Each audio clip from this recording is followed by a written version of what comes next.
in according constitutional status to the Nagarpalika B.R. but responding to the joint resolution passed by the Central Council of Local Self-Government and the All India Council of Mayors pleading for the conferment of constitutional status on the urban local bodies, ministers, mayors, and other elected representatives of the opposition parties, including political parties represented in the House today and those that have run away were represented in these bodies, ranging from the CPIM to the BJP and taking in much that lies in between. Official spokesmen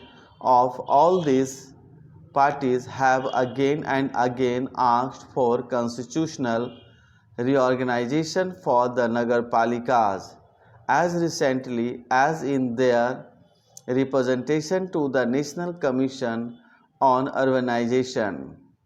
The Kolkata Corporation, headed by a CPIM mayor, argued that a country wedded to grassroots level democracy must bless its local institution with a constitutional status. They went on to say that this bold initiative would become much more meaningful if the roles, functions, responsibilities, and obligations of various levels of government are constitutionally defined.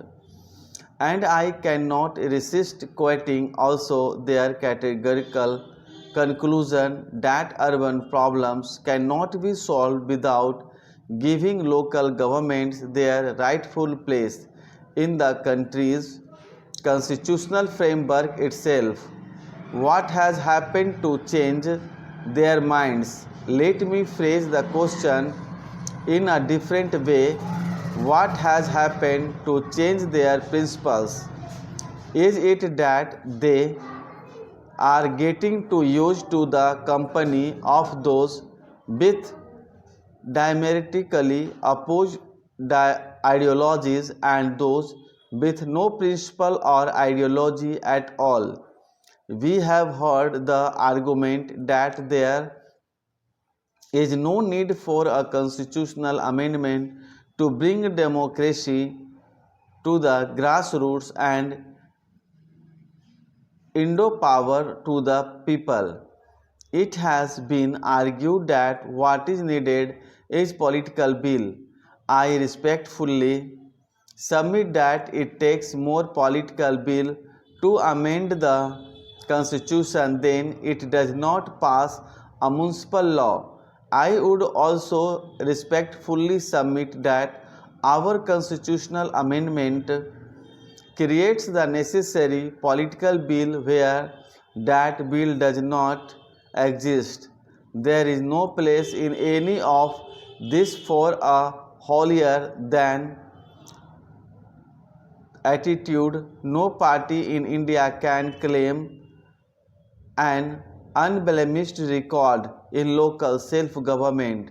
Equally, there is no major political party in India which has not something to its credit in regard to local self-government.